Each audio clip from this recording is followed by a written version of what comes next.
So welcome everybody on behalf of Laurie, who is on vacation, and the Our Lady of Prairie retreat for this evening with Matthew Fox. This is part of a Meet the Author series. And I'm Ellen Kennedy. I'm a member of Matthew Fox's team, the Daily Meditations team, and also the Cosmic Mass team. So I'm very excited about our topic tonight, and it is the I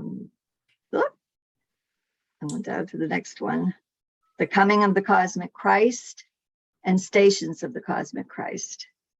And I'm just going to do a little introduction to Matthew, and then Matthew, we will begin our discussion. I'm looking forward to it. Matthew Fox is a spiritual theologian, an Episcopal priest, and an activist for gender justice and eco-justice. He has written 39 books that have been translated into 78 languages. As founder of the University of Creation Spirituality in California and the Cosmic Mass, he conducts dozens of workshops each year and is a visiting scholar at the Academy for the Love of Learning. He is the recipient of many awards, including the Abbey Courage and Conscious Peace Award. Recent projects include Order of the Sacred Earth, the Daily Meditations with Matthew Fox, and as well as the Cosmic Mass. For further information, you can always go to Matthew Fox's website at matthewfox.org. And welcome, Matthew. Thank you, Ellen. Welcome, everybody. And thank you to Dennis Edwards, who's filling in for Laurie around the technical part of our gathering here. And he'll oversee the Q&A part of our get together. So thank you to Dennis and Ellen both. So yes, we're talking, I think, about a very, very important topic in terms of the history of religion, if you will, and certainly in the terms of history of religion of the West and Christianity in particular. I'd like to begin with a quote from Albert Schweitzer, of all people, who I cite in my book on the coming of the cosmic Christ. And maybe, Dennis, you want to show the cover of that so people know where this is coming from.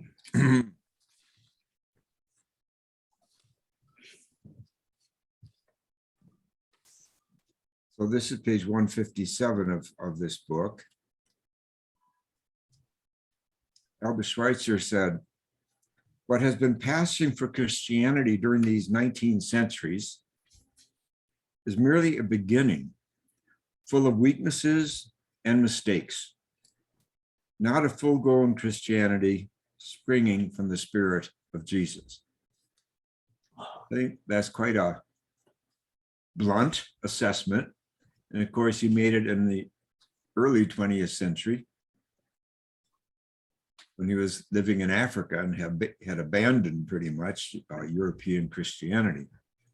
And he decided the key to Christianity was to be among the poor and serve them. And that's why he went to Africa as a doctor to serve the African people early in the 20th century. Of course, he was not only a theologian, but a renowned organist as well, a musician. Okay, yeah, this is the book, The Coming of the Cosmic Christ. And we'll be dealing with this, but it has a child called The Stations of the Cosmic Christ. Now, I did the Cosmic Christ book back in, it was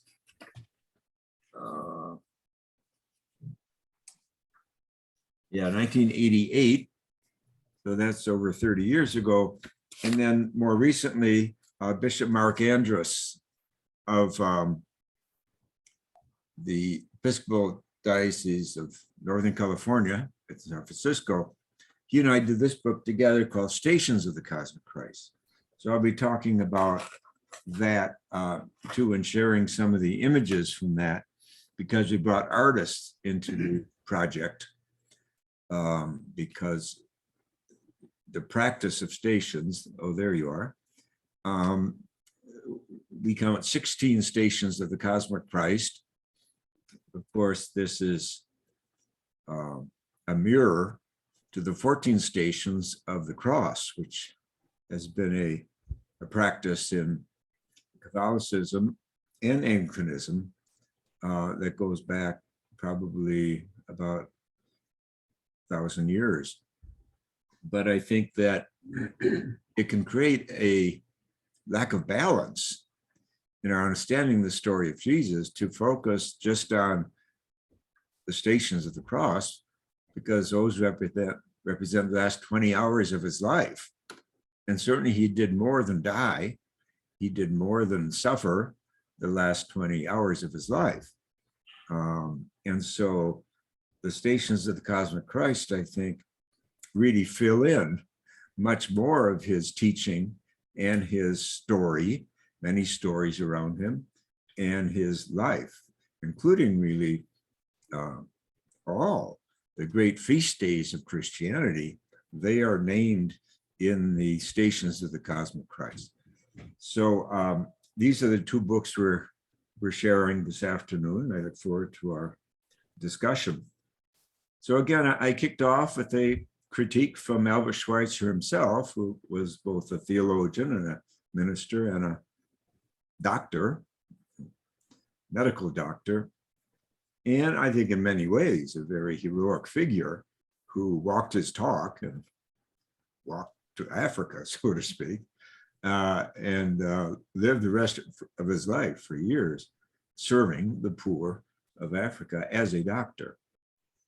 So I think it's quite a sobering statement. I'm reminded of how a number of years ago I was lecturing someplace, I don't remember where, and a man raised his hand and said, "You're talking about the cosmic Christ. Is this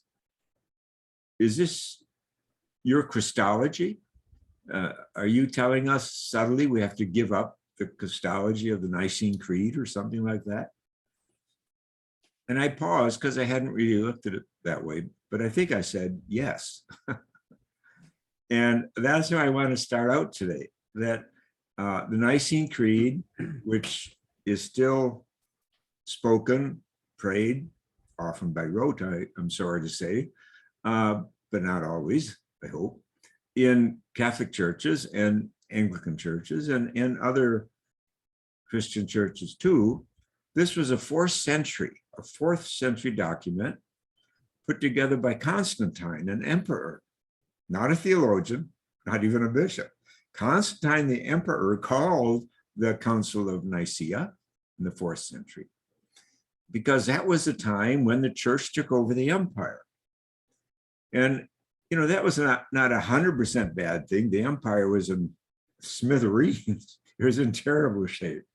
And, you know, it was one tribe killing another and all the rest. And I mean, it was losing coherence. It was losing meaning.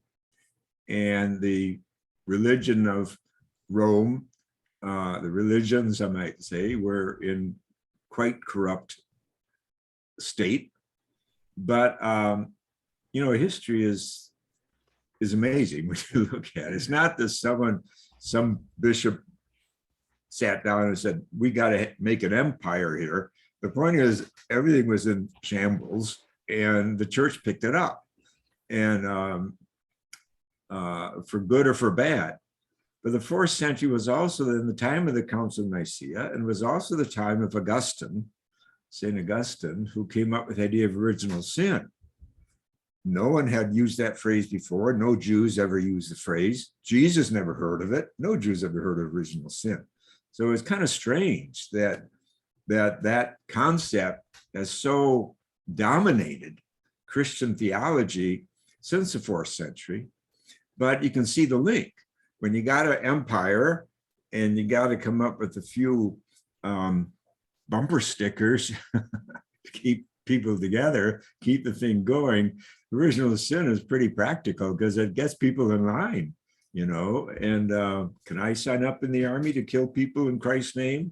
Count me in. Now, this is also the period right after this century comes St. Benedict, who, of course, inaugurated the entire monastic effort in Christianity. And a lot of that was people, especially young man, although his sister Scholastica was a founder of the women's movement of Benedictines, to whom Hildegard belonged 7 centuries later.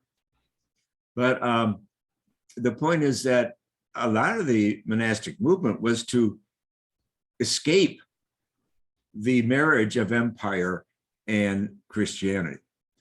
And of course, what happened even sooner than that, before Benedict, was what we call the desert fathers and desert mothers, where young men could not contemplate the mixture of Jesus' teachings and an empire in his name. So they fled to the desert. They said, we want out of here. We don't want to be part of this. And that's where all these hermits and what we call desert fathers and desert mothers, which really were the beginning of monastic movement in Christ's name. And much of it was in Africa, actually, Northern Africa. Not all, it wasn't all in Rome and so forth. So these things were all going on. It was a complicated time historically. But again, Constantine calls a council because everyone's fighting, and even the Christians are fighting, maybe especially the Christians are fighting over whether Jesus is Son of God or what. And they come up with this Nicene Creed. Okay, so all I'm saying is that what we're going to talk about today precedes the 4th century. What we're going to talk about is the 1st century. Yeah, when Jesus was around.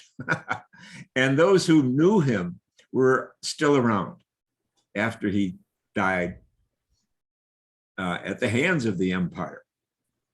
And of course, most of us are aware that the first couple centuries of Christian existence, they were literally being thrown to the lions for refusing to call the emperor the God and those things. So it was a religious as well as political persecution.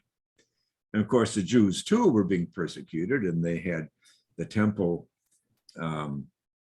destroyed and so forth in the 1st century.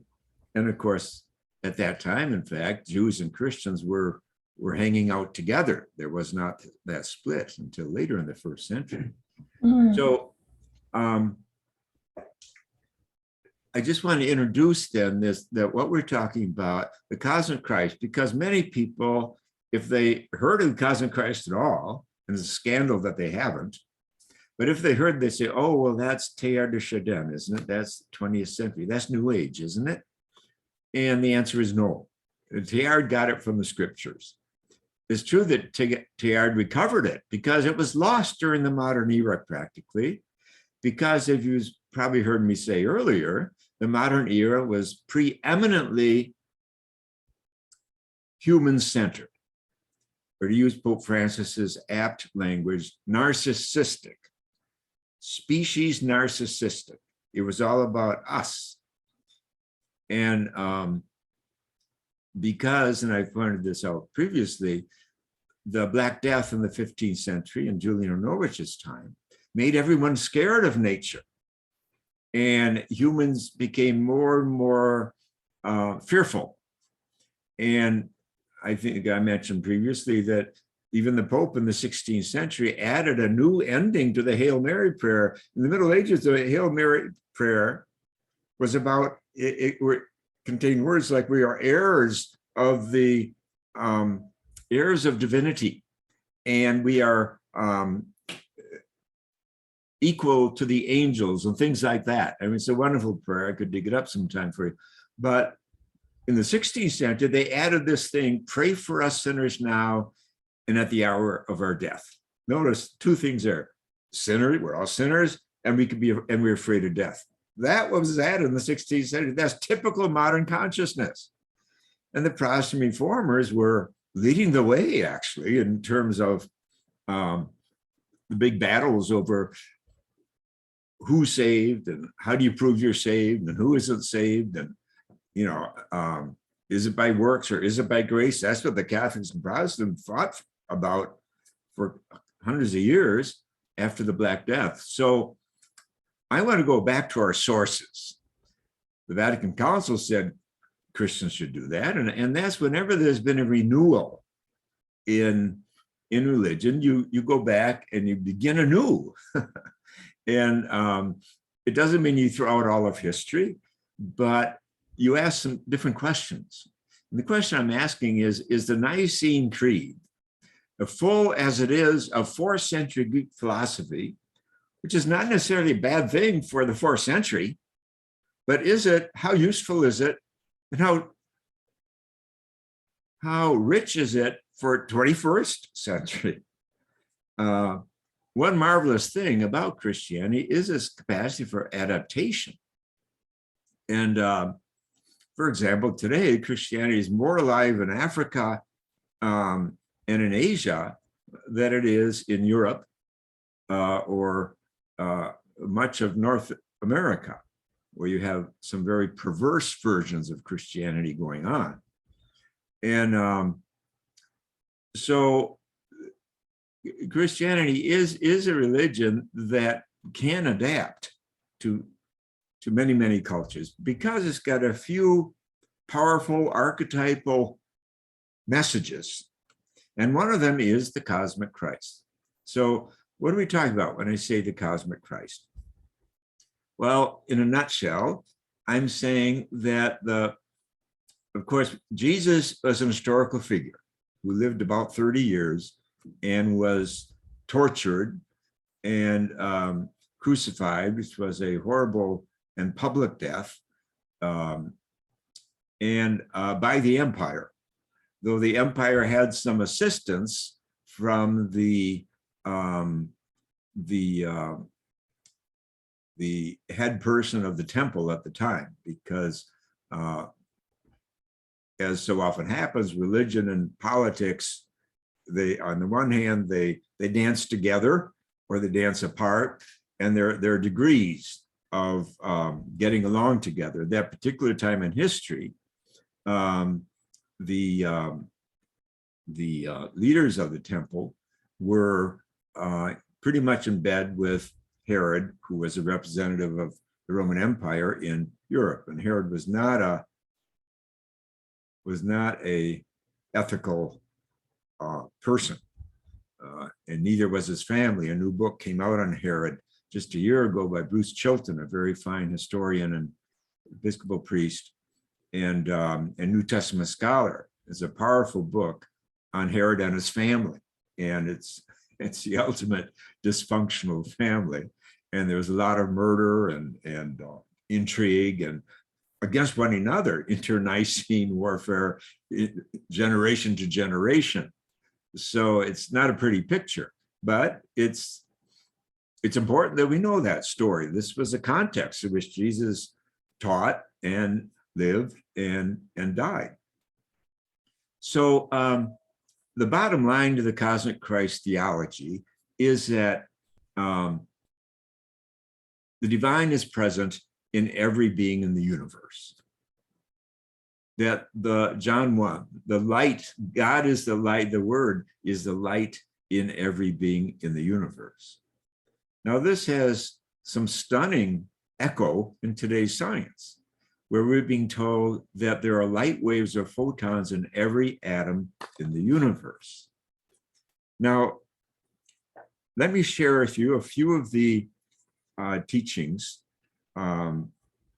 We find them in the scriptures, and we find them through history in about this cosmic Christ, about this Christology.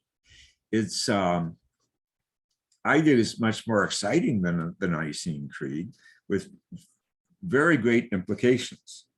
So in Colossians, and remember, Paul is the first writer in the Christian Bible. So that's what I'm talking about. I'm talking about a Christology that goes back to the beginning, not 4th century serving an emperor. Let's back up a bit here. What was really being taught? So this is in Colossians 1:16. In him, meaning in the Christ, were created all things in heaven and on earth, everything visible and everything invisible. Well, that's kind of cosmic. That's kind of everything.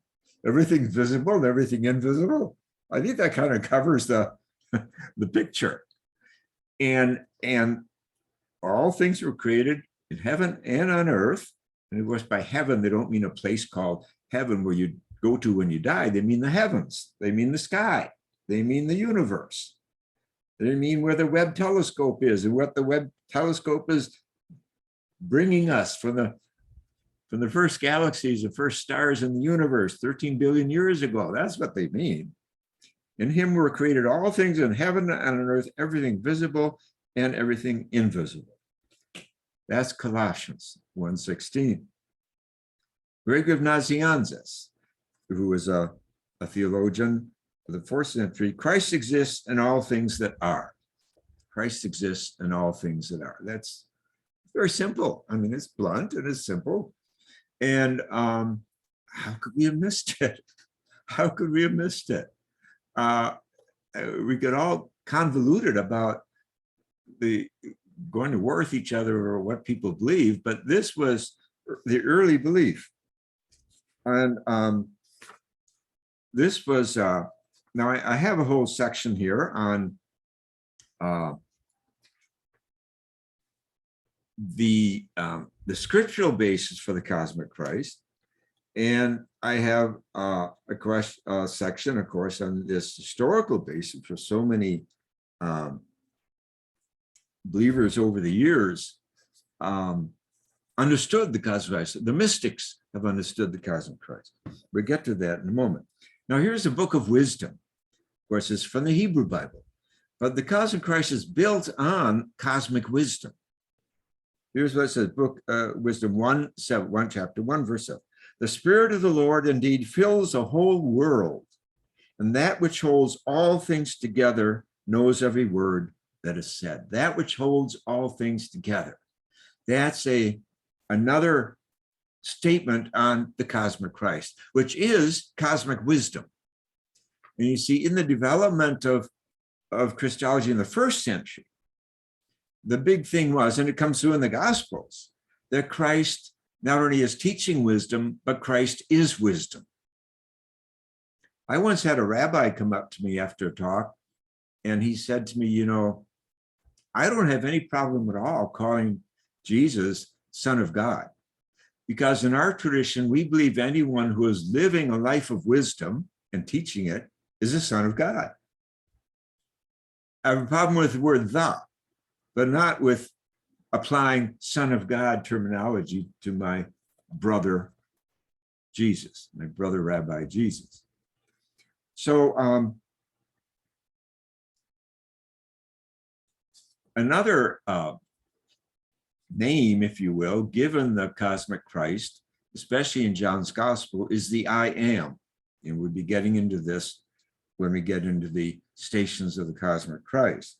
But the book of Exodus, recall, Moses said, if they ask me what your name is, what am I to tell them? God said to Moses, I am who I am.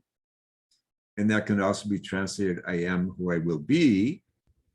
And Neil Douglas Klotz, who works on the Aramaic translations of Jesus, because Jesus spoke Aramaic, he did not speak Hebrew.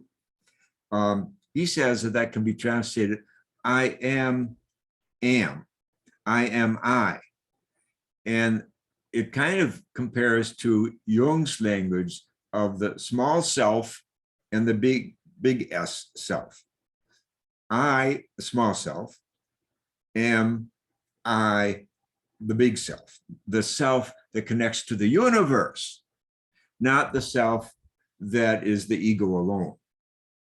So that's very interesting too, that going back to Jesus' original language, he feels that Moses' name for God, I am who I am, can also be translated, myself, my small self, is in fact connected to everything, the whole self, to the cosmos. So that too is the cosmic Christ found in the very words of Moses. Here's Teilhard de Chardin. And I just say, he resurrected the theology of the cosmic Christ in the early 20th century. I think it was 1913 that he first used the phrase, the Christ cosmique. But again, he didn't make it up. It goes back to the 1st century. But here's Teilhard, and he's quite clear about it. The cosmos is fundamentally and primarily living. Christ, through his incarnation, is internal to the world, rooted in the world, even in the very heart of the tiniest atom. Well, that absolutely parallels what I said earlier about photons, light waves. John 1 says Christ is the light of the world and the light in all things. He goes on, nothing seems to me more vital from the point of view of human energy. And that's an interesting word to use, human energy. Notice, not talking about doctrine and dogma and religion, but human energy, than the appearance and eventually the systemic cultivation of such a cosmic sense. So that shows, I think, how ahead of his time Teilhard was, that he realized even in the early 20th century that we were too preoccupied with ourselves. And this is before we had language like climate change and eco-destruction and extinction of millions of species happening on our watch and everything that's happening, that we did not have a cosmic sense, and therefore we destroyed willy-nilly, not always intentionally, but stupidly, always stupidly, our own future and that of millions of other species. So the cosmic Christ recognizing the cosmic Christ in every being is recognizing the sacredness in every being. That's the point. That's the point. Now they have the same parallel teaching in the East. The Buddhist teaching of the Buddha nature, to me, is absolutely parallel to the teaching of the Christ, the cosmic Christ in the West. The Buddha nature tells us that the tree is a Buddha, that the ocean is a Buddha, that the river is a Buddha, that the stars are a Buddha. It's another way of saying these are sacred beings. They have their rights, just as humans have ours, and they're willing to serve us, and we should be willing to serve them. Now, the Jewish tradition also has a parallel tradition, and that is the word Tselem, T-S-E-L-E-M, which you translate as the image of God. Major study came out a few years ago by Rabbi David Seidenberg. I have it right here. Kabbalah and Ecology, it's called.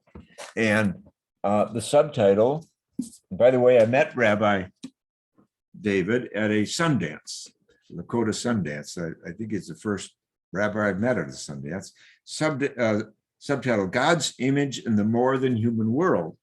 And he set out to find, he went through all the Jewish, he's very scholarly. It's a scholarly book, lots of footnotes. But he went through the entire Jewish tradition, the Bible and the commentaries on the Bible and the Moses Maimonides, the Middle Ages, and the Kabbalah, the great mystical work of the Middle Ages, and so forth, right up through today, Hasidism and the rest, asking one question, because he wanted to build an ecological theology out of his Jewish tradition. That was the one question. Are only humans images of God, or are all beings images of God? And his conclusion was, from his own tradition, all beings are an image of God. That's exactly what I wrote about in the Cosmic Christ book 25 years earlier in terms of the Christian tradition. Every being is another Christ. And I'm not alone saying that. Thomas Merton writes it. He says every being is holy. Every being is another Christ. Dorothy Day, activist and saint, she talked about every being as another Christ. So this is not off the wall, but it's also not at the center of Christians thinking of what it means to be a follower of Christ. It's been lost through that utterly anthropocentric period we call modernism, which we're paying the bill on right now. We've all got the receipts, and the receipts are the destruction of the planet. They're all of ours, and the ongoing collapse of the ecosystem, whether it's the floods in Pakistan that set records this month, or the heat waves that have been setting crazy records everywhere, and certainly in the United States, the drying up of the Thames River, the drying up of the Rhine River, of the Danube in Europe, the drying up of Colorado River here in America, et cetera, et cetera, et cetera. This is related. All of it's related because we don't sense the sacredness of nature. Indeed, I begin the book with a dream that I had. The dream said to me, your mother is dying. And my mother was not dying at the time. My mother was kicking and very alive, as she was right up till she was 89 and died. But at the time, she was nowhere near death. So I knew it meant something more than my literal mother. And then I went through, my first chapter here is on the many mothers that are dying. Mother Earth is dying, and Mother Compassion is dying, and Mother Wisdom is dying. And I went on. So the point is that the banishment of the feminine has everything to do with the mother dying. And of course, indigenous peoples and their religions are dying. And one person has defined indigenous wisdom this way as Aboriginal mother love. So that's one of the interpretations of this powerful dream. Yes, that the Aboriginal mother love. And of course, that means love of Mother Earth and her creatures. So here are, now, Gregory Bateson, 20th century scientist, very bright man. He was a husband to Margaret Mead for a number of years, two bright people. He said, in I think his last book, what pattern connects the crab to the lobster and the orchid to the primrose, and all four of them to me and me to you?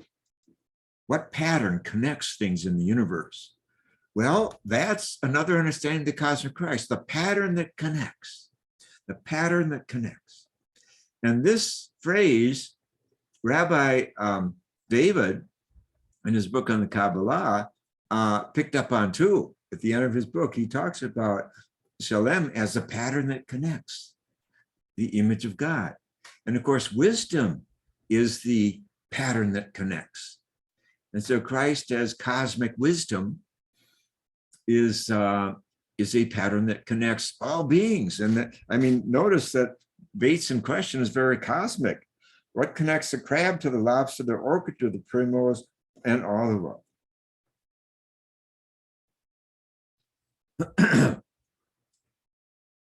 Now, there are many examples of this in the scriptures. I have a whole chapter on that here. I'll just name a few more. Hebrews 1:3, Christ is a radiant light of God's glory and the perfect copy of God's nature, sustaining the universe by God's powerful command, sustaining the universe. You see, they weren't asking questions about, am I saved? That's not a Jewish question. It became a question with the issue of original sin in the 4th century, but it's not a Jewish question. That's why Jews say very little about heaven, meaning the place you go after you die, because they don't see anything like that as an individual thing. It's a community thing. And that's what tikkun means, to heal the world, not just to heal the individual. Yes, of course, individuals are part of the world. And we have to gather them together so they can heal one another and the world. Of course, we have an individual life, individual side to us, but it's never cut off from the universe or from the community. John 1, the Word was with God in the beginning. Through the Word, all things came to be. Not one thing had its being, but through this world, this Word. Now, one of the key words in the cosmic Christ in Scripture, and I point out several of them, but one of them is the word glory or doxa. Whenever you hear the word glory or doxa, you're talking about the cosmic Christ, because the cosmic Christ is the luminosity and the light that flows from inside things. Thomas Merton had this famous mystical experience that he wrote about, where at rush hour, noontime in Louisville, which is the city nearest his monastery in Kentucky. He was crossing the street and it was busy. People were out for lunch. It was lunchtime. And all of a sudden, crossing the street, Walnut Street, he had this experience of everyone the light beaming from everyone. And he wrote in his journal the next day, how is it possible to tell everybody that they're walking around shining like the sun, S-U-N? Well, this is how you teach the cosmic Christ. Well, walking around shining like the sun. And there are people who see these things. There are people who see the light coming out of one another and beaming out of other beings as well. And science tells us that trees and stones give off light and energy and heat. And I've met people who see such things happening. But whether you see it or not, it's happening. Remember, visible and invisible.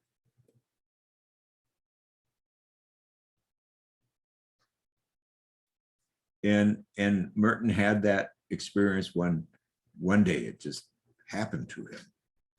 And it changed him. He said, we're not different.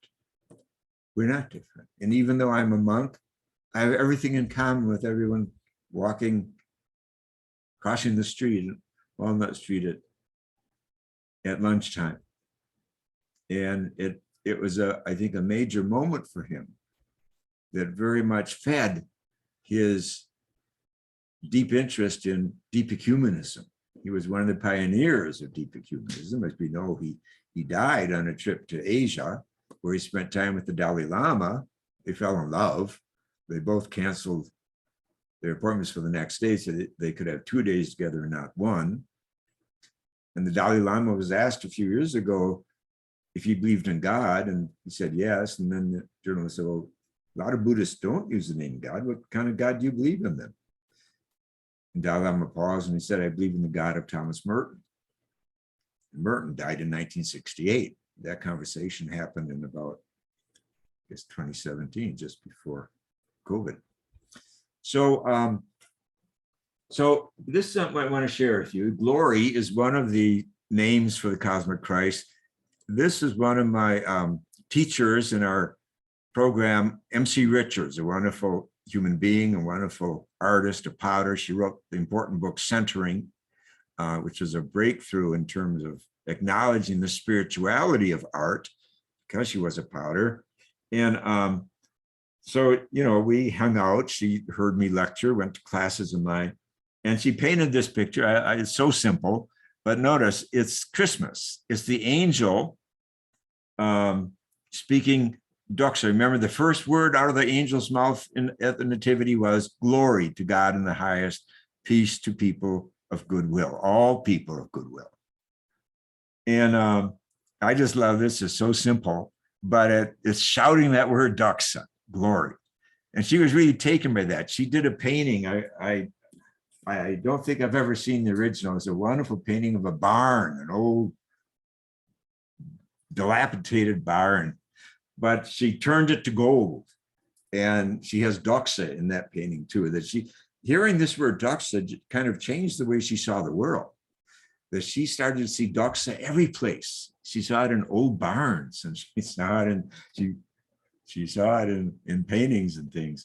But it is a way that you change your way of seeing the world. I have to tell you, so many people over the years have written me and said, this book changed their life. And it totally changed their understanding of Christianity. And many people wrote and said it brought them back to Christianity, but to a different Christianity than they had consciously left before. So to recover an archetype as important as this is tremendously important. It's how you renew a religion. As Jung says, only the mystics bring what is creative to religion itself. Well, the cosmic Christ is the archetype for mysticism in the Christian tradition, because it's saying that the glory of the divine, the doxa, is omnipresent. It's with us every day. We just have to wake up to it and be present to it. Here's 2 Corinthians, Paul again. We with our unveiled faces, I like that, unveiled faces, meaning our true self, not our personas, not our masks, with our unveiled faces reflecting like mirrors the glory of the Lord. There's that word again, doxa. We reflect like mirrors the glory of the Lord, all grow brighter and brighter as we are turned into the image that we reflect. That's 2 Corinthians 3:18, page 130 of this book. I love that passage in Paul. It's very evolutionary, that we grow, we get better at this. We get better at being a cosmic Christ. We grow more deeply as we move through life. And it doesn't mean we get prettier or we have fewer wounds, but that's the point. You know, the cosmic Christ is not just the light in all things, it is also the wounds in all things. New Age wants to talk only about the light. No, that's something that Christianity brings to the table. That when you try to bring out the deepest truths, such as compassion and justice and love your neighbor and even your enemy, you're going to make enemies. And you're going to have wounds like Christ has, because Jesus underwent the suffering that he did. So it's a whole story then about the balancing of the glory in life and the suffering in life. And that's not at all unlike what the Buddhists teach, that all beings suffer. And Jesus is an example, a good man preaching good things and being tortured for it to death. So the cosmic Christ is the wounds in all things as well as the light in all things. And that definitely makes it, the story, archetypal. Kabir, the great 15th century Indian mystic, says, "Who is a holy person? The one who is aware of others' suffering." The one who's aware of others' suffering. So the cosmic Christ is not a refuge to escape the world and circle yourself in beams of light. No. It is a grounding of your own right to be here, your own intrinsic beauty, your own relationship to the divine. You are a Christ, you are a son or daughter of God, you are another Buddha, in order to serve, in order to relieve the pain of others. Joanna Macy, the Buddhist teacher, says, "The heart that breaks open can contain the whole universe. All is registered in the boundless heart of the Bodhisattva, the boundless heart.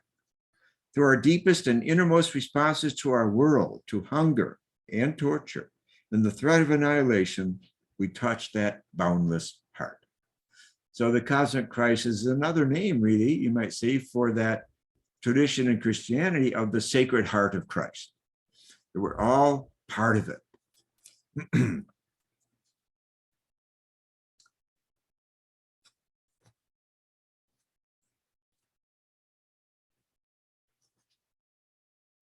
And of course, there are poets who have written about these things.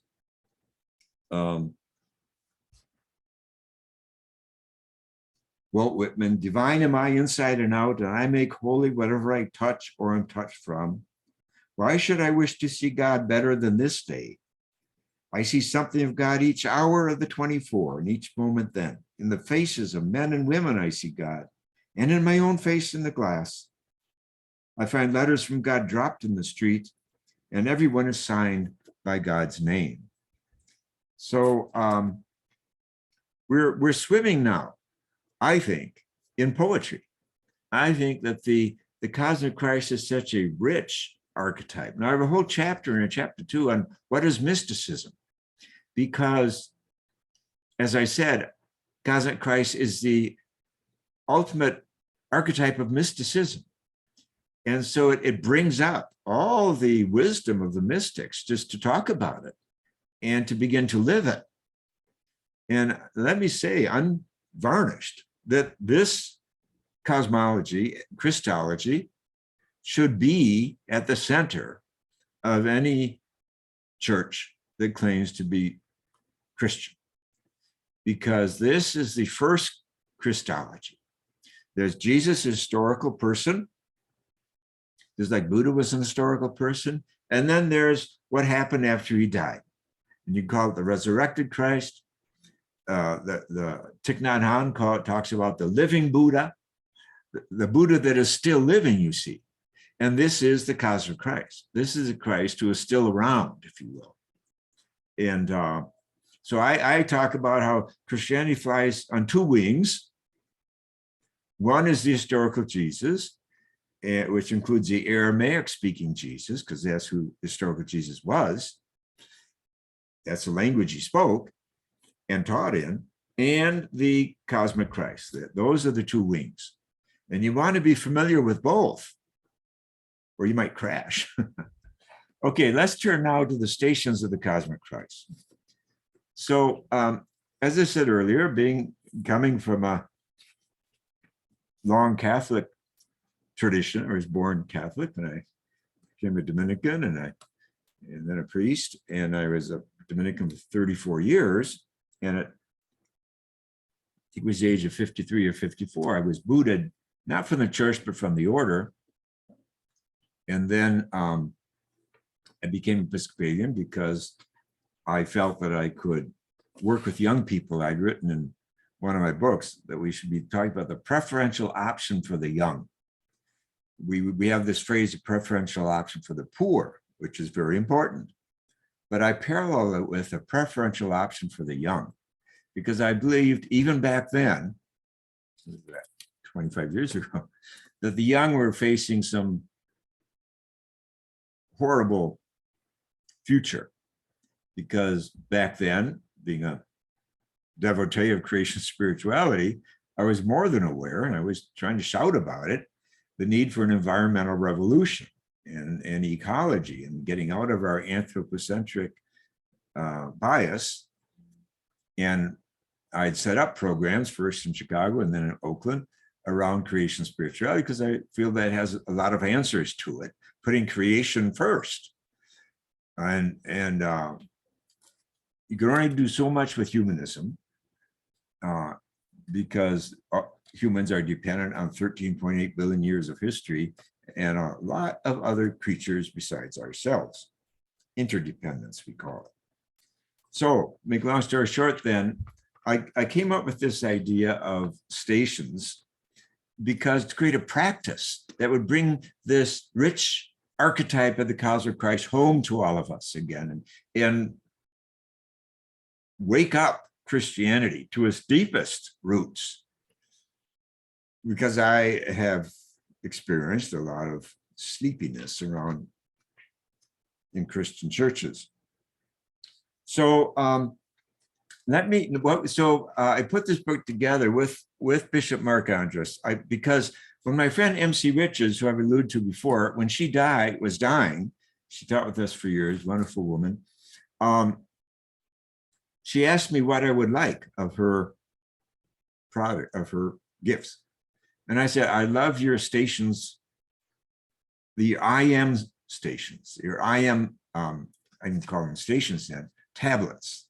Because she created 7 I am tablets of clay. And we had them hanging at our university. So she lent them to us. Now they hung for 2 years at St. John the Divine Cathedral in New York City. But she brought them with her and they hung at our school, and I love them.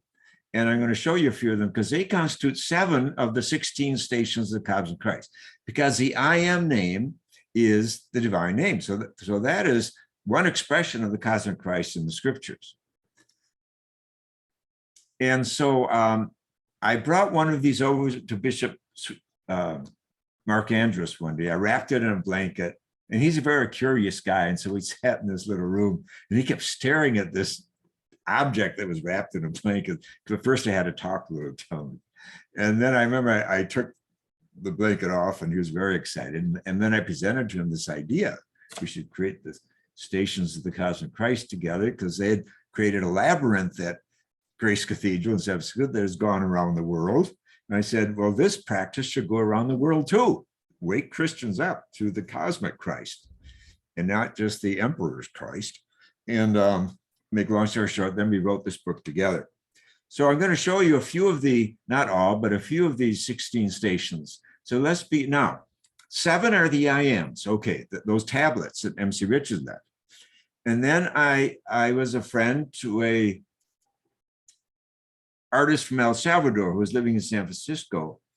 And he's 70% indigenous. His father was 100% indigenous, and his mother was about half indigenous, half Spanish. So I asked him if he would make the other 9 stations. And now notice what the other 9 stations are. Let's begin, Dennis. Please show the first one, the Nativity. And this is what's really stunning, folks, that the cosmic Christ is present in every one of the great feasts of Christianity. Now, one of these is the Nativity, obviously, Christmas. Because in Christmas, I already alluded to how the first word out of the angel's mouth was doxa, glory, but also that there are angels there. And of course, it began 9 months earlier with the angel at the Annunciation telling Mary she was going to be pregnant. So angels are another sign of the cosmic Christ. Why? Because angels are cosmic beings. And as Rupert Sheldrake and I wrote about in our book on angels, they're not just helping little old ladies across the street. They're running things in the universe. They're governing evolution and the seeding of planets and all the rest. They're doing some pretty big things. But here, let's look at Javier's clay tablet, the Station of the Nativity. I really love it. First of all, he points out everything is curved that he does. He's indigenous, and he says all of nature is curved. And of course, that's true. Black Elk says that our religion is like the robin's nest. I just love that. His religion is like the robin's nest. That's different from saying my religion is like St. Peter's Basilica in Rome. My religion is like a robin's nest. Why? Because a robin's nest is round. And he says, everything in nature is round. The seasons are round. He said, they tell me the earth is round. And I can see that the moon is round and the seasons and all of it. Everything's round. So that's how Javier sees the world too, as an indigenous person. So notice the fetus down at the bottom is contains the symbol of infinity. And you'll notice, of course, the hair of Mary, and Mary, you'll notice her face is very indigenous. And the umbilical cord, it becomes her hair as well. So you see this wonderful marriage of the child and the cosmos and Mary. And of course, part of the Christmas story is animals are there, of course, in a manger. And the Magi come following a star, and they're not Jews and they're not Christians. They're from another land and another religion. So all these stars, we pile them all up. The shepherds are there. And of course, shepherds live with sheep. They become like sheep. They smell like sheep. That's why they're at the bottom of the totem pole in society. They hang out with sheep 24 hours a day. That's their job and their life.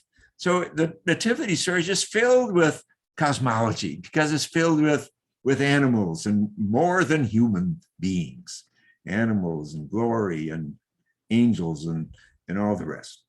So that's nativity. Okay, I'm going to show you one more of his paintings, his sculptures, tablets, and that's the crucifixion. Now the crucifixion, we don't get this message because there's been this distortion of the cross experience for centuries that it's about, it's just about Jesus saving individuals or something like that. But Julian of Norwich,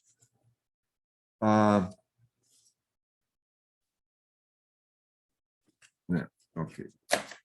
Julia of Norwich put it this way. She said, I saw a great wanting between Christ and us, because when he was in pain, we were in pain. All creatures of God's creation that can suffer pain suffered with him. The sky and the earth failed at the time of Christ dying, because he too was part of nature. So in other words, the crucifixion is also set in entirely cosmic context. Check it out. We're told that the veil on the temple was rent in two when Christ died. Well, we now know that there were two big hangings at the temple, in the temple at the time, and one was a painting of the universe. So that's just saying that the universe was ruptured at the time of Christ's death. And of course, that's poetic, because the teaching in Judaism is that the universe stands on two pillars, a pillar of justice and a pillar of righteousness. But when evil is done toward widows or the poor or good people, like Jesus was, the whole universe, the pillars crack and the whole universe is off center. So reread the stories around the crucifixion. One gospel tells us that earthquakes happened and that the dead came out of their tombs. So just story after story that are cosmic. It was a cosmic happening, and that the sun stopped, and yet it wasn't nighttime, and so forth. But what Javi's done with the crucifixion here, I think, is very special and unique. First of all, there's the Trinity there in terms of the two spirals or labyrinths at the bottom, and then the third gathering of triple circles at the top. But notice what he's done with the cross. I just think this is so unique, that it's a dancing cross. If you look at the top of the cross, there's an eagle. And the eye, for him, divinity, the ultimate symbol for divinity is the eye. And so this is a version of the cross that I think is utterly creative and unique. But the real point behind this being a station is that the crucifixion is set in a very, very cosmic context in the Gospels. Okay, thank you, Dennis. Now, I'm going to run you through real swiftly the other events in Jesus' life that are thoroughly immersed in a cosmic context. The baptism, which of course preceded many of the other things. What happened at Jesus' baptism? The sky opened up, remember? And there was a voice. This is my beloved son, hear him, listen to him. So I would say the sky opening up and a voice coming from the sky, that's kind of cosmic. And notice what happened right after. And that's how Mark's gospel begins, with that event. And right after what happens, Jesus goes out to the wilderness. Now, the wilderness is something cosmic, and we know that in Jesus' day, there were lions living in Judean wilderness. And Jesus hung out with John the Baptist, who was his mentor, as a teenager, living with lions. And it ended rather abruptly and rather severely, of course, when his mentor had his neck cut off by the empire's man in Palestine. But the point is that he went out, and we're told that he wrestled. It was like a vision quest. The language is like a vision quest, that he wrestled with angels and demons and the wild animals out in the wilderness. So whenever you hear the word glory or angel or wilderness, you're talking about the cosmic Christ, because it's a cosmic thing. Another cosmic name for that you find in the Bible is, of course, mountains. So many revelations happen in mountaintops in the Bible, but not just the Bible, other traditions too. And why wouldn't they? For one thing, mountains, the air gets lighter up there, and you get much more subject to visions. You're often cautioned, don't drink when you go high in a mountain, for good reason, you see. That, of course, you're not getting as much oxygen as you are at ground level. And so you're tipsier, you're more subject to dreams and interventions, if you will. But of course, Moses had his revelations at the top of a mountain, Mount Sinai. So the transfiguration experience. Well, that was another huge cosmic crisis. In fact, it's almost the ultimate example of it. So it's so important to the Eastern Christians, Eastern Orthodox Christians, who did not follow Augustine down the rabbit hole of original sin and have always kept their connection to the cosmos, because for them, redemption does not mean saving your individual soul and getting beyond hell and into heaven. It means theosis. That's the word, theosis, Theosis, which means to divinize the universe. That is redemption means in Eastern Christianity. And so the transfiguration, Jesus takes 3 of his close friends up to the top of a mountain, and something happens up there. They see his radiance. The radiance comes out of him. And they realize, wow, he's not just a neat friend and an impressive rabbi and teacher. Something else is going on, that the Christ came flowing out of him in their presence. And they wanted to stay. They wanted to set up a church or something and sell holy water and pictures. And he said, no, forget all this. We're going back down into the city. Of course, they didn't forget. It was a stunning moment for them. But the Feast of Transfiguration in the Eastern Church is bigger, more important than Christmas or Good Friday or Easter. That's how attuned the Eastern Christians were to the cosmic Christ. And you'll notice their architecture of their churches is very cosmic. The cupolas are always with stars because they're being told that you pray in the cosmos, not just in a building. It's the whole cosmos is here. Okay, so then we move on to Jesus' teaching in Matthew 25. Now, this is what's interesting. All these other experiences we can see from kind of outside looking in are cosmic experiences. But in Matthew 25, the historical Jesus talks about the cosmic Christ this way. When you do it to the least, you do it to me. When did we do it to you? If you were hungry and you fed, you were doing it to me. And if you visit the prisoner, you are doing it to me. So notice that teaching, which is this, it's an absolute gem of a teaching what compassion is. You're stepping out of your ego. He's stepping out of his ego. And he is everyone who is suffering. It's just what Kabir said. A holy person recognizes the suffering of others.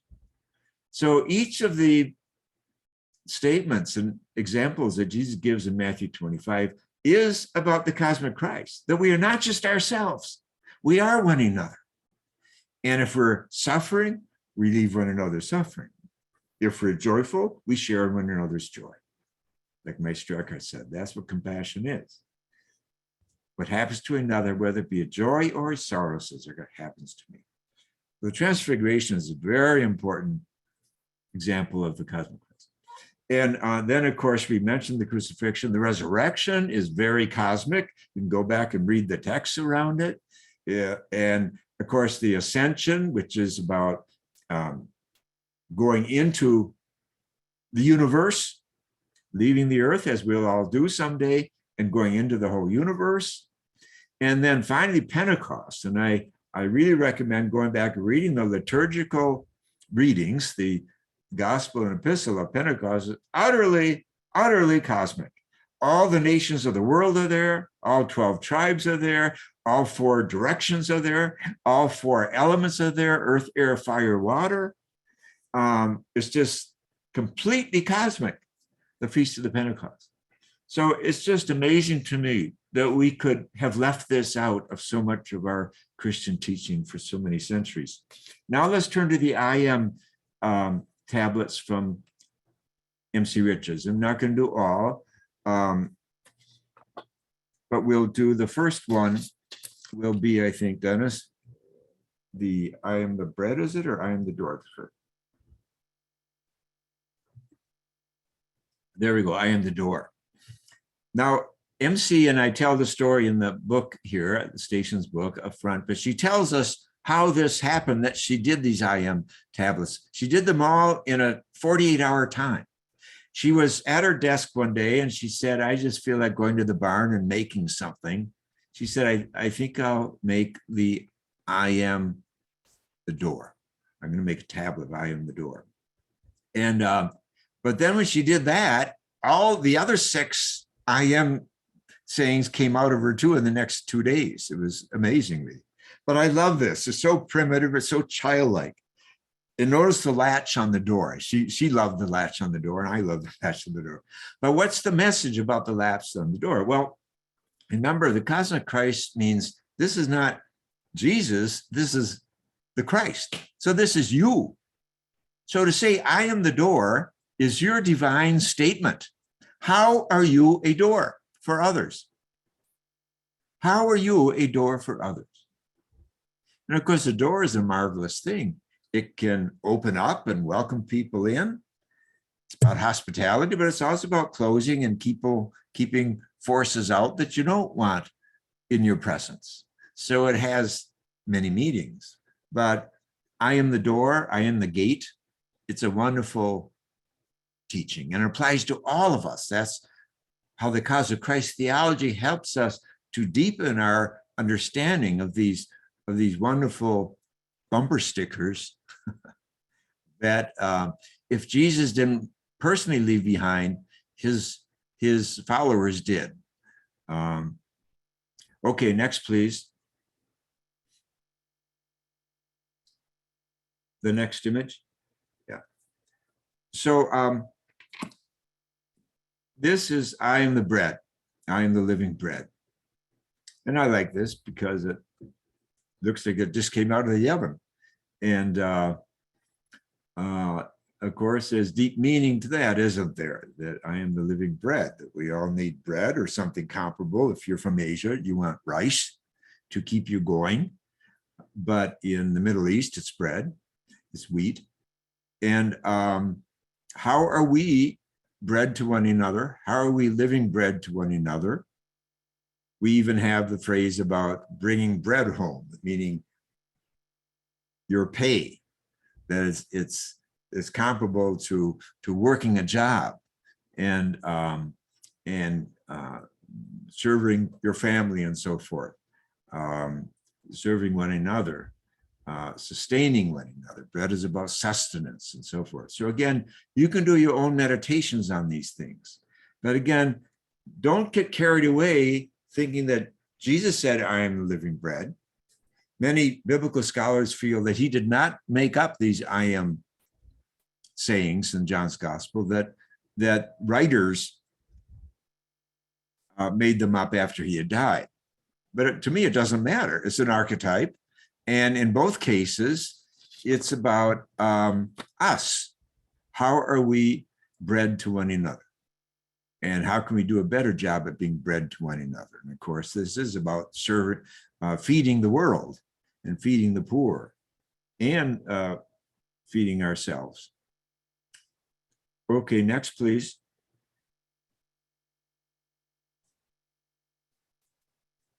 So this I am saying, I am the vine.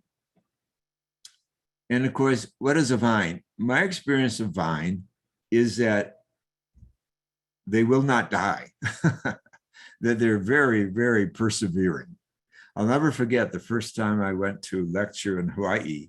I'll never forget driving from the airport to the city. And along the highway, there are these young men in orange prison outfits with great big machetes chopping away at the greenery along the highway. And I was told by a local who was driving the car that if they didn't do that, the highway would disappear in a week or two. That's how green the land of Hawaii is. And that to me made an impression.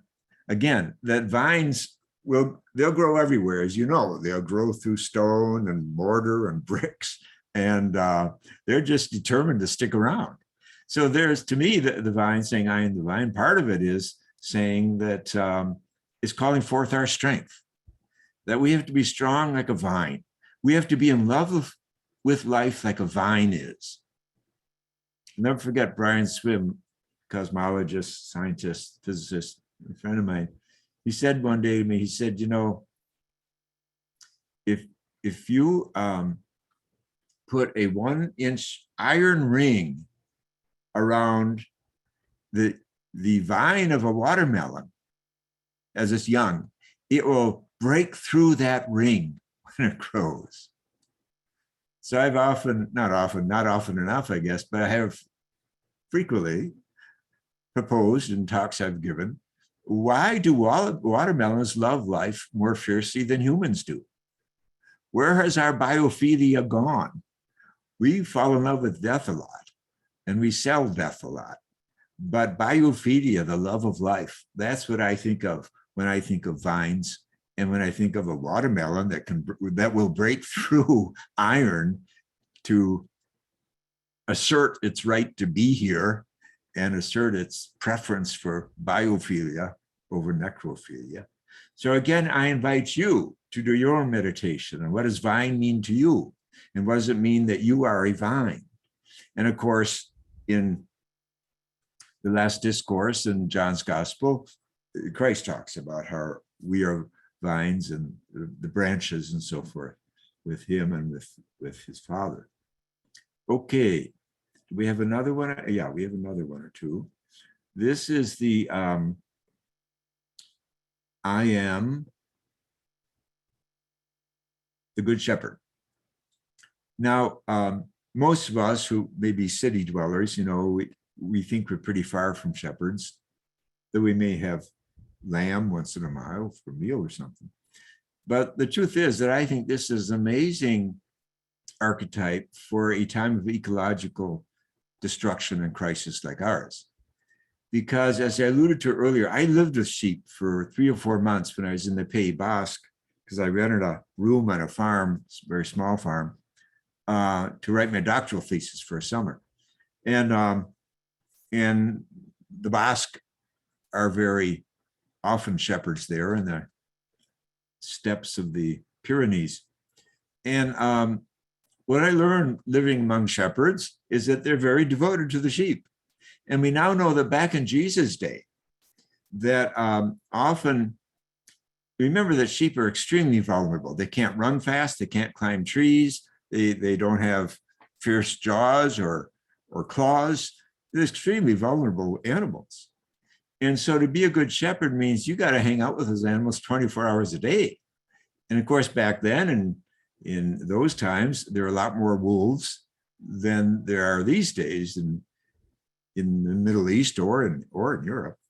And but we now know that in Jesus' day, they would have little huts at night for the sheep to go into, and the shepherd would often lie down in the threshold of the door, lie down in what would be a doorway, so that if a wolf came, the wolf would have to deal with the shepherd before he got in and got his meal for cheap.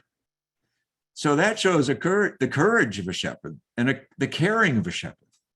And I think that becomes an extremely important symbol for our times when we have to get courageous about defending Mother Earth and her creatures.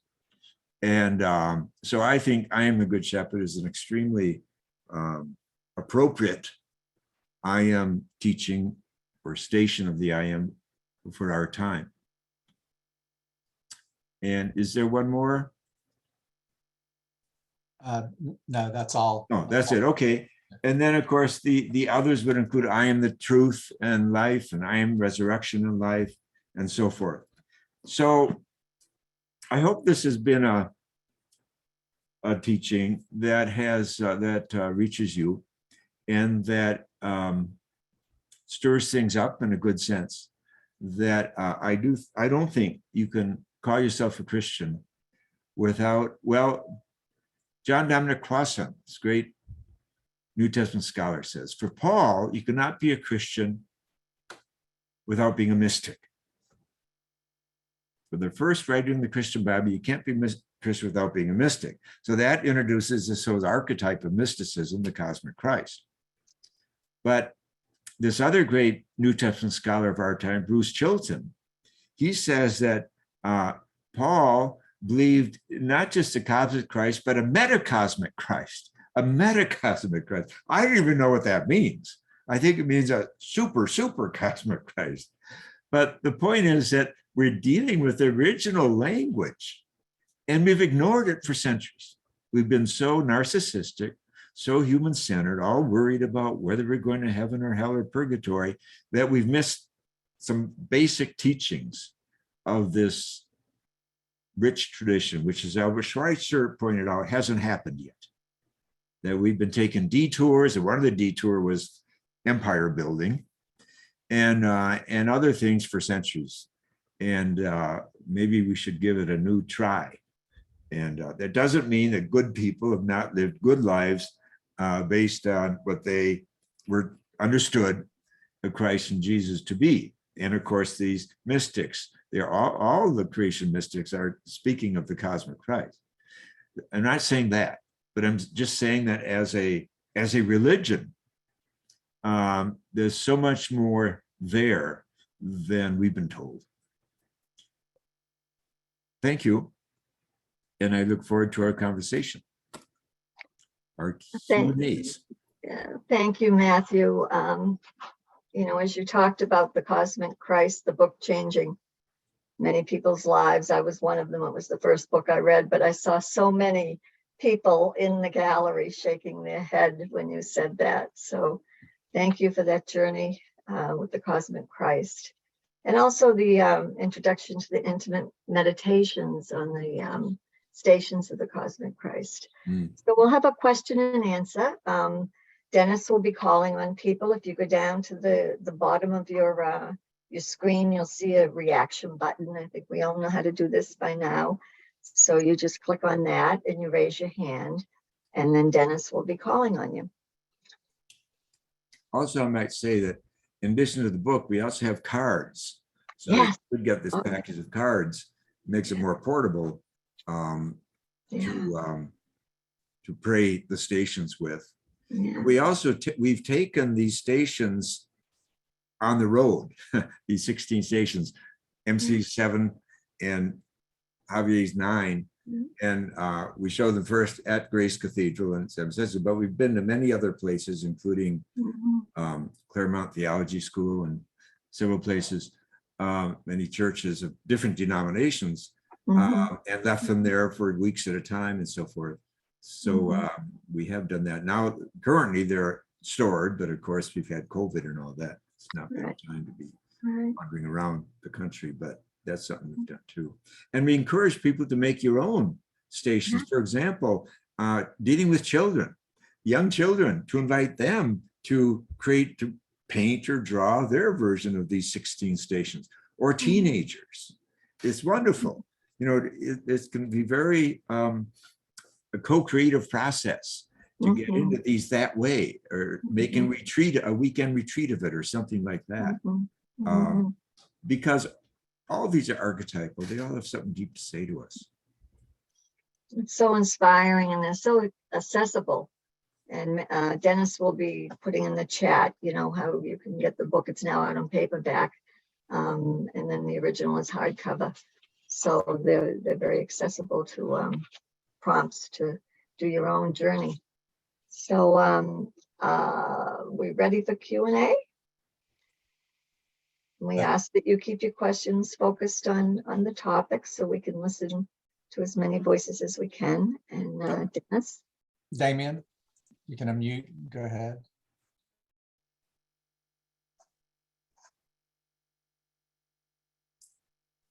There I am, I think. There I am. Yes, Matthew, good to see you again. I'm a follower of yours. I don't know if you remember on your daily meditations, but this talk is beautiful. I've been aware of the cosmic Christ, but this talk has deepened the aspect of, there's a lot of paradoxes in mysticism and also in the cosmic Christ. But one that you've helped me realize on a deeper level and I'm sure it'll be deepening further on my spiritual journey, is the paradox and mystery of suffering as being part of the cosmic Christ.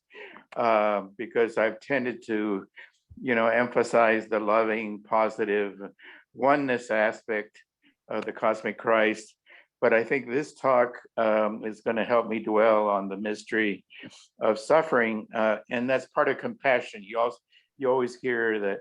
Well, you mentioned it, that compassion and suffering go together, and you had a few interesting quotes there. But I think Saint Francis, whom I studied, he called it penitential joy, that mystery of joy and suffering. You probably heard that term also, penitential joy. And so he experienced that paradox in his own life, Saint Francis. But yeah, that's quite a mystery, because I've been emphasizing in my own journey the positive aspect of the cosmic Christ, the oneness. But now the mystery of compassion and suffering going together, and service. So that you've given me a lot to dwell on there, on that aspect of that paradox that mystics also experience. So thank you very much for all your work. I'm enjoying the talk on the And I Christ. do recognize you and in your comments in the daily meditations too. But yes, and I like that phrase you shared from Francis, penitential joy. As you say, that carries the paradox there. But and today, of course, we want to think not just in terms of our own suffering, and not just in terms even of human suffering, as bad as it is. You think of Ukraine and all the rest, but of the suffering of other species that, again, we've not been thinking that way very much, but it's part of the big picture of this great moment in history that we're living through. So there's so many beings that are suffering, and all of them contain the light of the Christ, or the light of the Buddha, or the light of the image of God. And so we want to honor that. And also, when you think about evil, evil is much bigger than sin, but sin is like a doorway to evil. And that's again could be part of your meditation on I am the door. But because, like Buck Gostos, the Lakota teacher, says, a fear is a door in the heart, fourth chakra, that lets evil spirits in. So fear is sin, and it opens a door to evil spirits, because with fear, all kinds of other calamities can come rushing in the door. So we want to realize that the opposite of good is not evil. Bad is the opposite of good. The opposite of evil is the sacred. The sacred is the opposite of evil. So this is one more reason why you want to build up the cosmic Christ experience in yourself and recognize it in others, because that's where the deepest strength comes to close the door to the right spirits, the evil spirits, and to open it to the good spirits. And so think of that evil and sacred go together, and that evil operates at a very lofty level. And evil is smart. It doesn't write on its back, I'm evil, kick me. It puts on rings, and it goes where the power is, like Supreme Courts or Pentagons or religious headquarters and so forth. So evil is, as Paul says, we're fighting the powers and the principalities. Powers and principalities are angels. And, so, I think we need to become more aware of the difference between sin and evil and the relationship of it. And that we have to become stronger at this time, become warriors to stand up to evil. And for that, we have to drink in the sacred on a daily basis. And the cosmic Christ helps us to do that, because it names anew how how the radiance of the divine is everywhere. Mhm. That's where wisdom and discernment come in. Indeed. I imagine wisdom and discernment. Indeed. But suffering, even though it's a mystery and a paradox, part of compassion, because we have empathy for others suffering, right? So, but suffering can become neurotic in a way. If it can become right in an evil shadow sort of way, suffering can become very neurotic also, right? Or narcissistic. That's very true. That's very true. Yeah. We can become addicted to it, Right. Right. unfortunately. Yeah. And of course, Adrian Rich says that part and parcel of patriarchy is fatalistic self-hatred. Fatalistic self-hatred. And that's where the via positiva is so important, that we really have to be grounded there in the beauty and the joy and the gratitude of existence. And that we always need to be drawing from that. Like the example I use is a camel. The camel fills up with water and goes across the desert. So we have to fill up with the via positiva as we go across the desert. Yeah. And we can't cheat on that. The joy has to be deep. It has to really be there. Yeah. Okay. It's a fine balance. It's a fine balance. Just one brief follow-up question. Maybe we can follow up some other time is, have you heard the expression that God also suffers? Of Is course. that paradox? That's part of the archetype of the cross. Right. But yeah, and Meister talks that way when he talks about suffering. And it's interesting, he does not talk about suffering very much. It's really interesting how little he talks about. When he does, though, he says, remember that anything you've suffered from, God has suffered from it first. Oh. And so God is not an unmoved mover. Yes.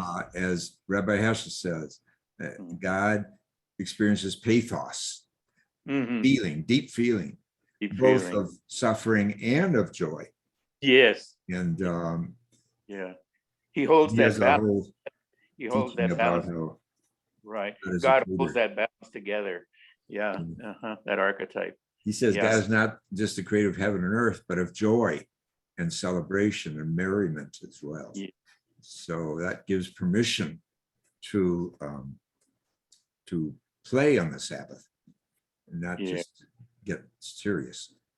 Yes. Okay, who else wants to Thank you, Matthew. forward? Thank you. Bill, go ahead. Mute. Hi, Matthew. Hello, Bill. I met you years ago in Tampa, and you were invited by Sharon Joy. Oh, okay. I remember Yeah. Sydney. Good. At the beginning of your talk this evening, you mentioned the Nicene Creed. Could you clarify what that is for me, please? Oh, well, that's the prayer that Roman Catholics and Episcopalians and others often say on Sunday morning. It's the credo. I believe in one God, the Father of heaven and earth, the creator of things visible and invisible. And it goes on from there. And it ends with, I believe in the one holy Catholic Church and forgiveness of sins and resurrection of the dead. Does that sound at all familiar? Very vaguely. Okay. Well, again, you can look it up. Nicene Creed it was done in Nicaea. The town of Nicaea was called Nicene. I'm sure you could Google it. Okay. And Well, if you're not overly familiar with it, well, that's fine. Then maybe the cosmic Christ Christology will or should I say, enter your consciousness without any detours. thank you. Yeah. Okay. Go ahead, Katie.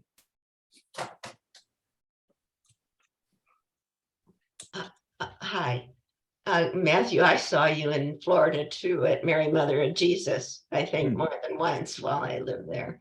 And my thoughts these days is about evolution. And if we take a look at how animals or plants, how they change, the whole story, then if we are called, like you and others say, to be the compassion of Christ, love, the energy of evolution, for me, on a emotional adult child of an alcoholic, my evolution, it's very marked on how I had to say yes to love, to kindness, because I was not loved and treated with kindness as I grew up. And each time I did that, then for me, I had to break with who I was to take a step into the evolution, into the compassion of Christ. So I don't know if that makes any sense, Certainly. but I feel that's the journey. And Christ is our archetype all the way to all the universes, because he suffered. And for us, we need to give up.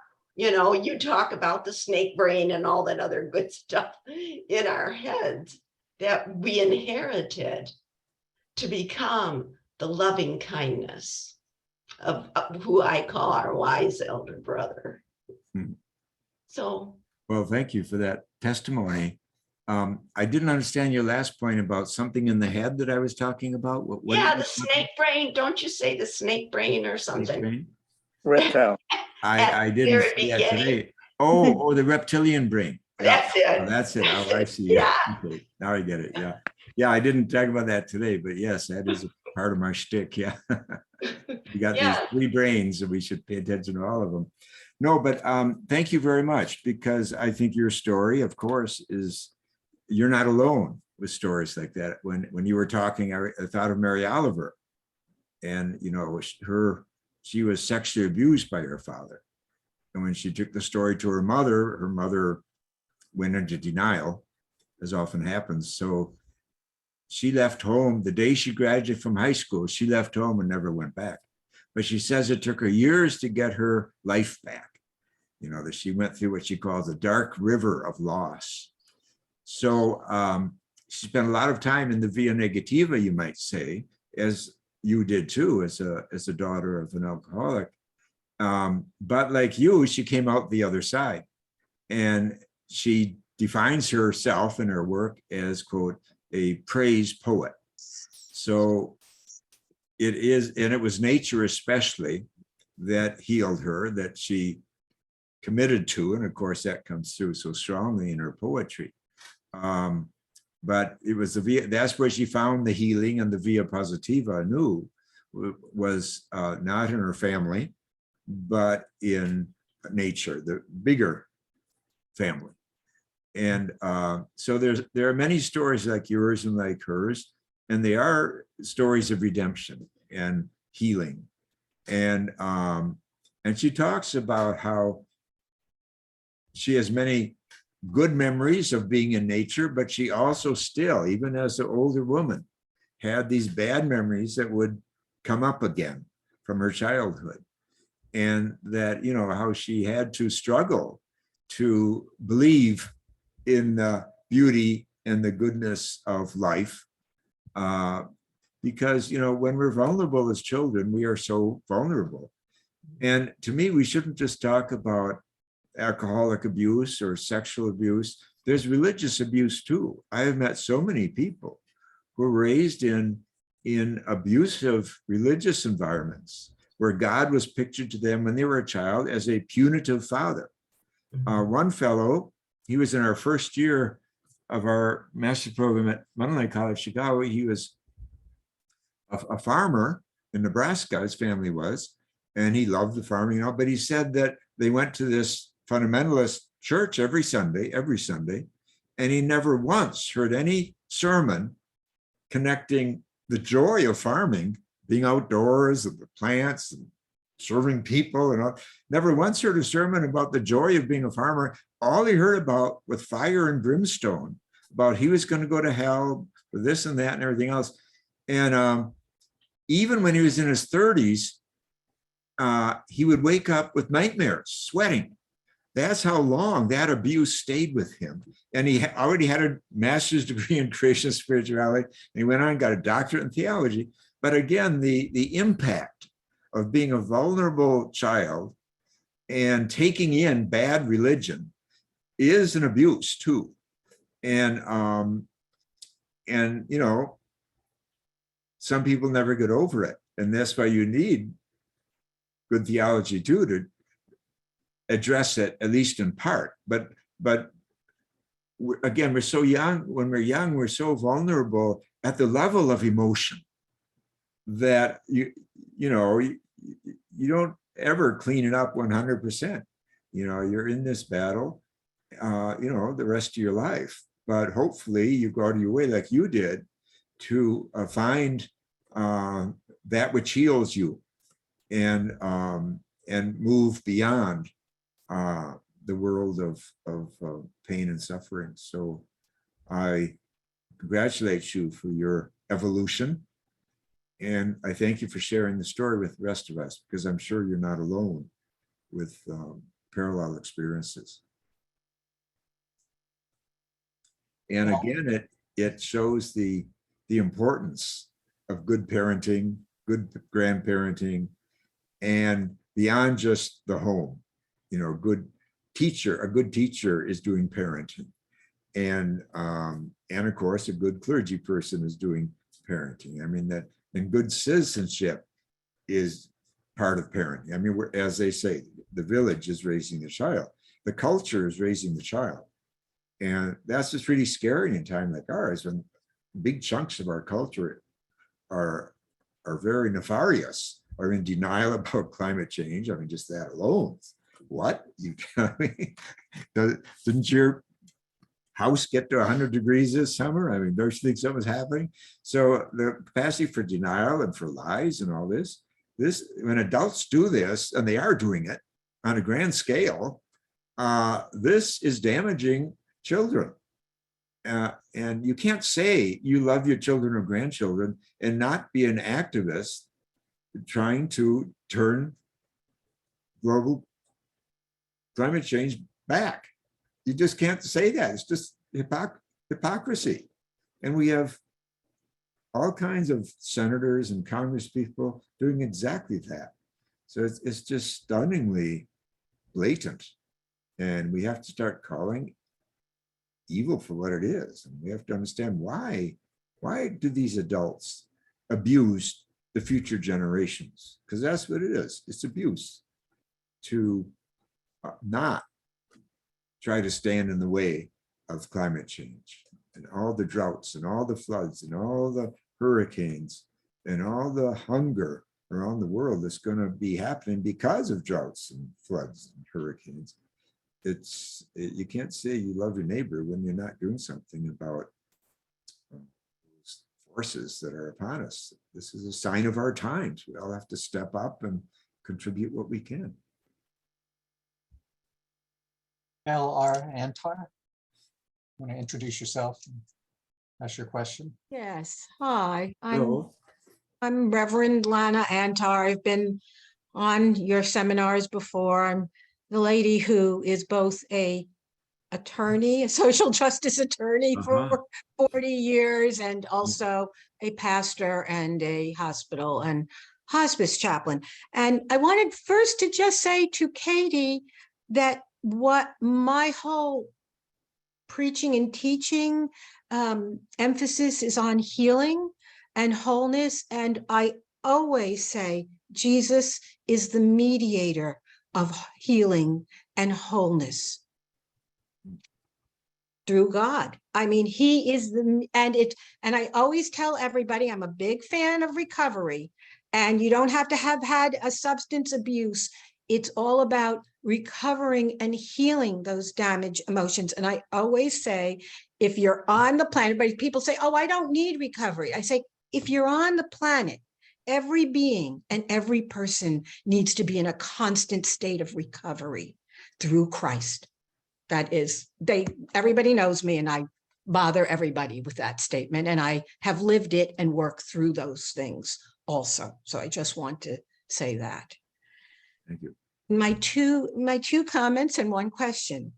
First, I love the concept of stations, and I love using them in an ecological sense. I don't know, Matthew, but I'm assuming you know Sister Miriam McGillis and Genesis Farm in New Jersey. Yes.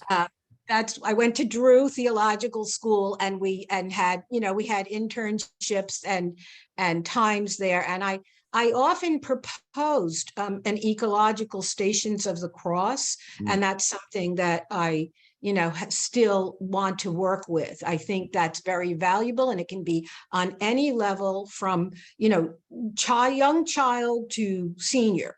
There's a way we can do that and really incorporate that, and even just use them, as you said, as a practice in our own life. So good, Great. good on that. Okay. Great, yeah. Brad, I'm going to make a comment because I am actually Middle Eastern Christian, actually lived in the Middle East part of my childhood, and actually was raised Syrian Orthodox.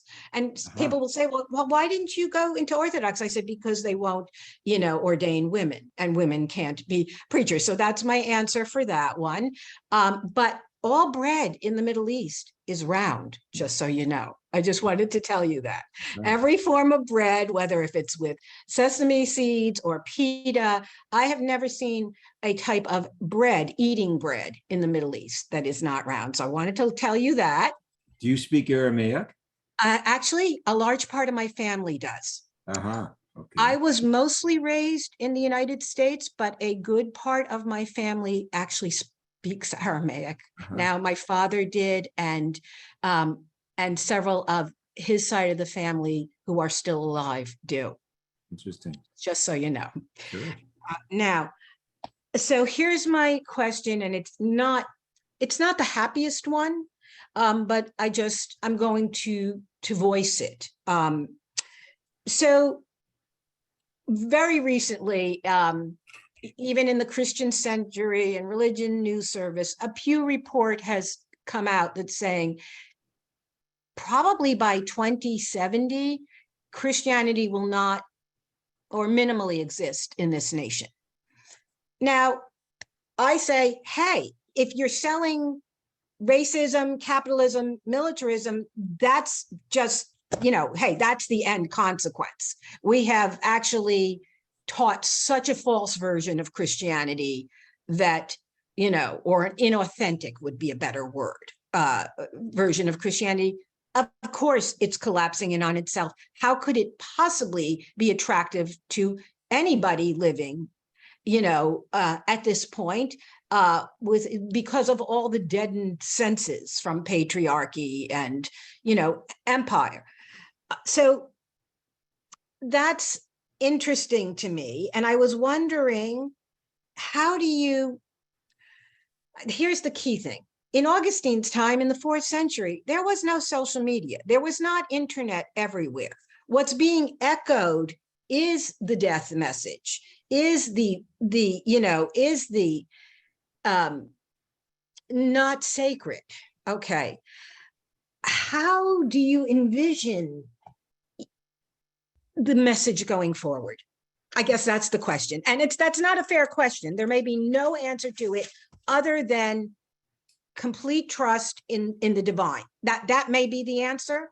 And just like laying our trust there, laying our trust at Christ's feet, just full on trust. But do you have any thoughts about, because you were so prophetic. I mean, honestly, I probably have the original copy of this, which is still tabbed. You were so prophetic. Who was talking about Christofascism 40, 50 years ago? You. So, I guess my question is, how do you see the message being carried? Maybe it would only be to a small group, but a remnant. I don't know. That's my weird question. I wouldn't call it weird. I think it's a sensible question in our time. I go back to the distinction between religion and spirituality. And I think a lot of people today are discerning that difference, especially young people.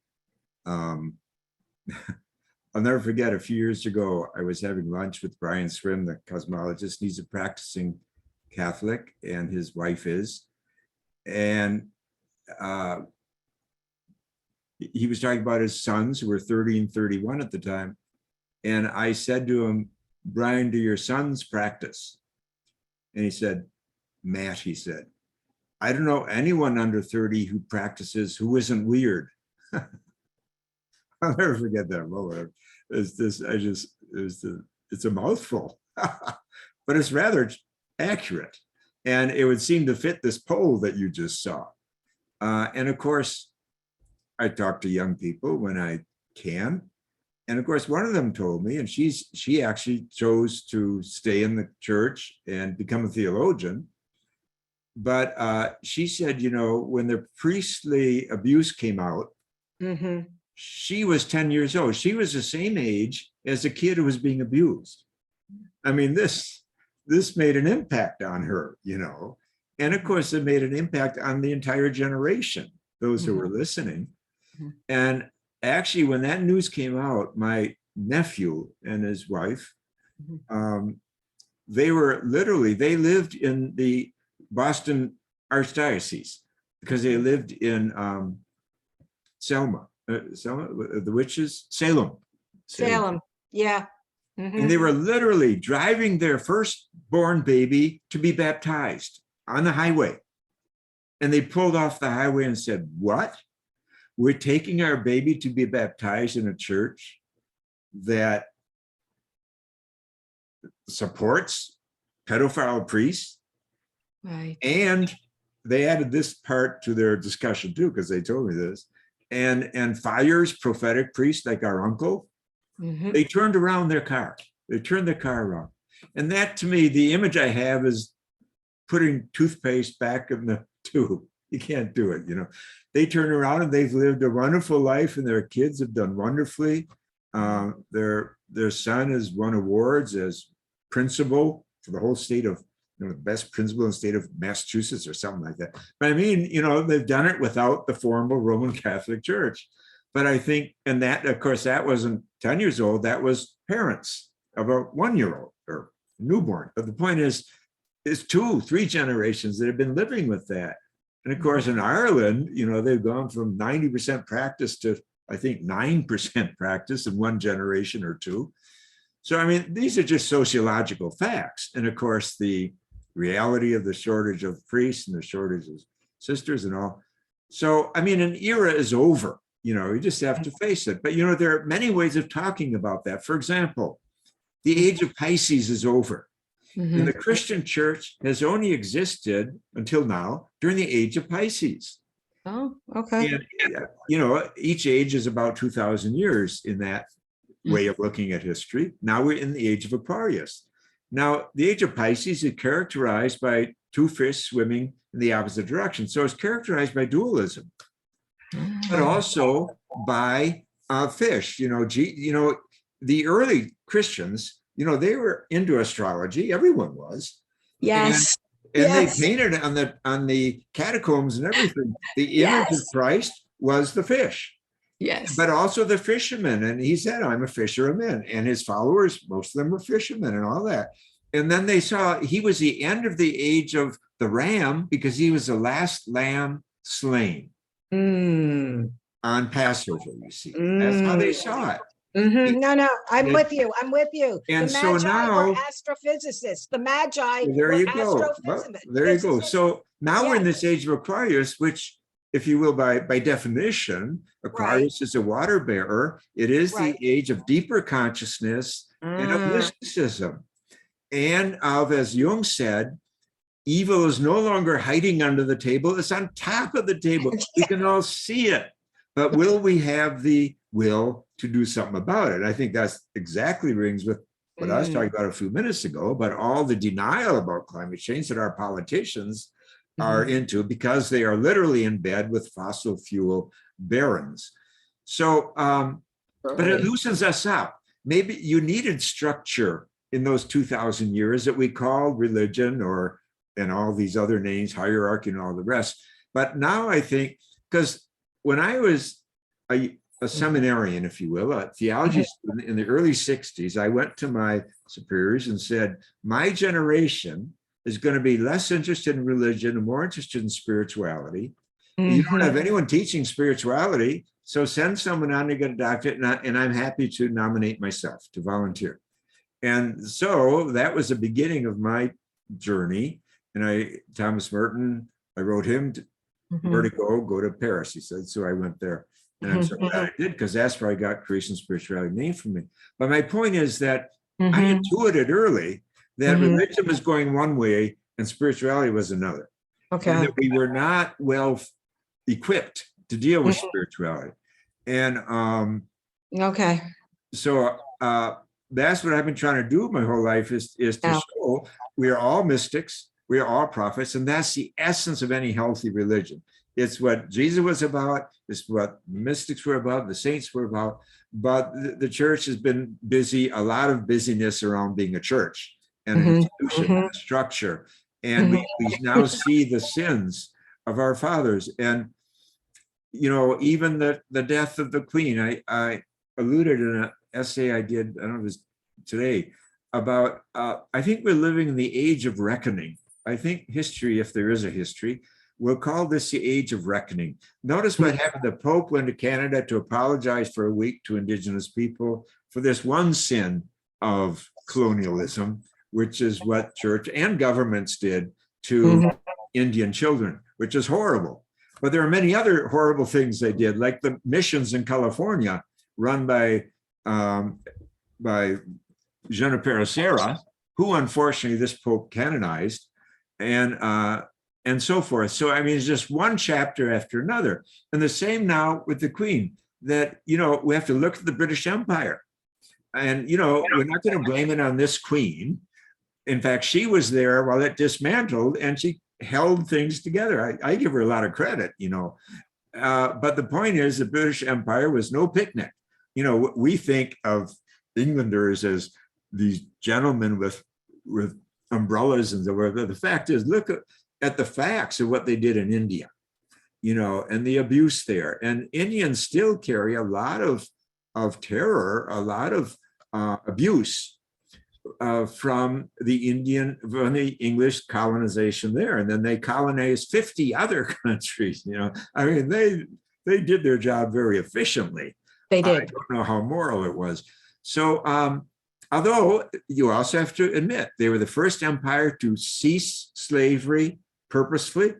And they're pointing out that at least 2,000 Englanders lost their lives trying to stop slave ships in the ocean. So, you know, you have to give credit there. And you also have to point out that some Africans were complicit in slavery, that they literally kidnapped other Africans and put them in cages until the Westerners came. So, you know, this is human nature we're talking about, folks. Everyone's capable of racism. Everyone's capable of evil. Everyone's capable of sin. So that's, you know, that's the bigger picture. And, you know, and no country and no people and no ethnic group is pure to the core. So this is part of what can bring us together, that we're all imperfect people. And I think what really can bring us together is climate change. We're facing extinction. If that can't bring us together, what can, you know? So anyway, those are some of my thoughts. And to do this, we have to travel spiritually lightly. I talk about not having basilicas on our back, but backpacks on our back for this season of the age of Aquarius. And that's why the churches are dying and the structures are dying and they can't even pay their heating bills. And, you know, a couple of years ago, the Catholic Diocese of Manhattan spent a whole year shutting 100 churches. You know, that's a lot of property. Matthew, I hate to tell you, because I'm also attorney, I'm now getting called by regions and districts to help them on contracts for closing and selling churches. Yeah. But again, take the bigger picture. It's not just religion that's collapsing. Right. Look at our politics. Look at the Supreme Court. Correct. Look at law. Look at education. Correct. What we call academia. And that's why I've been fighting, at least 50% of my battle has been about education. Because, well, Gregory Bateson, who I alluded to before, he has this amazing question. He says, is our culture losing its soul from are slowly deteriorating religion and education. Both of those things, I think, are front and center. And Thomas Berry said the greatest failures of the 20th century were religion and education. Wow. So, and here I've been involved in both, and equally both. But the point is, this is what it means to move from one era to another, to move out of the modern era into a postmodern era. All the structures have to be reinvented, and structures of religion and structures of education and obviously law and Yes. politics and Yes. economic and media, blah, blah, blah. So there's plenty of work for everybody. Yep. But I do think the spirituality plays a tremendous role. And I was just reading today this dialogue essay that the physicist David Bohm did several years ago. And he says that societies fall apart when meaning is lost. Meaning is the glue. Meaning is a coherence in a society. And meaning, he said, is not a scientific thing. See, we have to go, science is not enough, he said, and he was a physicist. Science is not enough. We need what healthy religion provides, which is meaning. Yes. And I think that's what we have to do. Of course, things have to collapse and die so that the new can come forward. And we're moving not just from Pisces to Aquarius, but from modern to postmodern. And this new generation is not saddled by a modern consciousness, but there's a great link between the pre-modern and the postmodern, because the pre-modern begins with the cosmos, with the whole, like David Bohm said, I'm a postmodern physicist who begins with the whole. And that's everything I've been talking about tonight. The cosmic Christ begins with the grace of the whole, not some little part and not some little silo, my local church in that part. My daughter, It doesn't mean there's not a role for these institutions, but they have to undergo the same shakeup and the dying and the being reborn that we talk about. That's the Paschal mystery that Christianity preaches: life, death, and rebirth. And we now know that applies to the whole universe, that stars live, die, and give birth, and galaxies live, die, and give birth. So why wouldn't the rest of us have to do that in all of our institutions and everything that humans make? I am so full. I feel like I just had a feast. I can't even tell you. Thank you. Thank you. Thank you. You're welcome. Thank you for the good question, everybody. I think our time is about up. It is. I think our time is up. Thank you, Matthew, on behalf of Laurie and Our Lady of the Prairie Retreat. Thank you all for being with us tonight. And as Dennis posted in the chat, the next event will be October 20th, and the book will be Original Blessing. Do you have any last words of blessings for us, Matthew, before we say goodnight? Well, there's a beautiful passage in Merton. Let me see if I can get it. First, I have to get the book about the cosmic Christ. And of course, he's such a poet and says it so well. I don't think, but hold on, it's worth waiting for. Do you have any announcements, Dennis? No. You did. Okay. All right. I'll have to explain it. But wait, because it's worth it. Let's see now. It's going to be back here.